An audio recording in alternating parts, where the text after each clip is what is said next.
আসসালামু আলাইকুম everyone. Saturday good morning. আর এই যে সকাল সকাল 7টা বাজে, এখন ঘুম থেকে উঠছি আর মাম্মাম আর তোমাদের ভাইয়া ঘুম আসতেছে। আমি এখন চলে যাব রান্না করে, গেটটা লক করে রাখবো যেহেতু ঘুম ডিস্টার্ব হবে এর জন্য। আর আমি এখন নাস্তা বানাবো, সো রুটি বানাবো। আর কালকেই যেহেতু গরুর মাংস তরকারি ছিল, ওগুলো দিয়ে খাবে সাদা রুটি দিয়ে ফ্রেশ। আর এখন কিন্তু ফ্রিজ থেকে ডিম বের করে রাখছি, সো চলো তাড়াতাড়ি করে নাস্তাটা বের করি, মানে বানিয়ে ফেলি, কারণ মাম্মাম উঠে যাবে। তো বন্ধুরা, এই যে আমি কিন্তু নাস্তা বানিয়ে ফেলেছি আর তোমাদের সাথে সকাল সকাল শেয়ার করেছি, কারণ আমি কিন্তু ঘুম থেকে উঠছি সকাল 7টা বাজে। আর 7টা বাজে উঠে নাস্তা বানাইছি। আর আজকে যেহেতু শনিবার, আলহামদুলিল্লাহ নতুন একটা দিন শুরু হতে যাচ্ছে, সবাই আলহামদুলিল্লাহ বলি।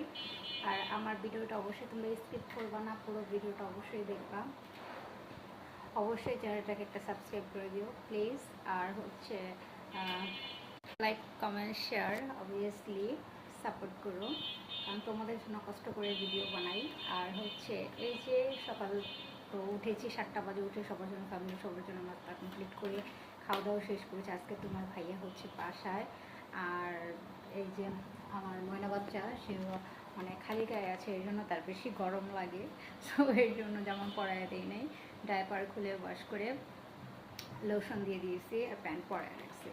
যাই হোক বন্ধুরা, অবশ্যই তোমাদের সাথে চেষ্টা করব যে কিছু কিছু ব্লগ ভিডিও শেয়ার করার জন্য, মানে ঘরের আমি কি করতেছি টুকিনা কিছু, এগুলা অবশ্যই তোমরা পুরো ভিডিওটা দেখবা। এবং তো বন্ধুরা, এই যে সকাল কিন্তু এখন প্রায় বেজে গেছে 9টা 53। আর আবার কিন্তু দুপুরের সেই আয়োজন শুরু হয়ে যাবে, কারণ আমি কিন্তু তোমাদেরকে সবসময় ভিডিওতে বলে থাকি যে আমি কিন্তু আগে সব কিছু কুটে কেটে রেডি করে নিই, তারপরে রান্না করি। আর আজকে যেহেতু তোমার ভাইয়া বাসায়, কালকে গিয়েছিল গ্রামের বাসায়, আর আজকে সে বাসায়, আজকে কোথাও যাবে না। তো এই যে ছুটির দিন, আর হচ্ছে আমি এখন ঘর দোর ক্লিন করব, কারণ ঘর গুছানো থাকলে আমার একটুও ভালো লাগে না। আমার যে ছোটো বেবি, সো তারপর ও যে বারবার নষ্ট করে আমার রুম, তারপর আমি বারবার গুছাই। আর এতে যদি আমি একটু ক্লান্তি ফিলও করি, সো কিছু মনে করি না, যেহেতু বাচ্চা তো একটাই, অনেক আপুরা তো 2টা 3টা বেবিদের হ্যান্ডেল করতেছেন। সো যাই হোক, আমি সবার জন্য সবার কাজকে রেসপেক্ট করি অনেক। আর এখন আমি পুরো ঘরটাকে এই যে এই যে মশারি টশারি আছে কিচ্ছু খুললি নাই, কারণ তোমার ভাইয়া গিয়েছে নিচে। আর আমি ঘর ঝাড়ু দিয়েছি, পুরো ফ্ল্যাট ঝাড়ু দেওয়া হয়ে গেছে।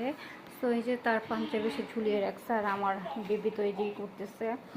আর দিয়েছিলাম তেল, আর অনেক কষ্ট করে তেল দিয়েছি, মানে অনেক দিন পরে তেল দিয়েছে। আর বেবি হওয়ার পর থেকে দেখো কী অবস্থা হয়েছে। আচ্ছা যাই হোক, নিজেকে নিয়ে আর আফসোস করি না, যেভাবে আছি আলহামদুলিল্লাহ, আল্লাহ তাআলার অশেষ রহমত, শুকরিয়া। সো তোমরা সবাই ভিডিওটা দেখতে থাকা অবশ্যই।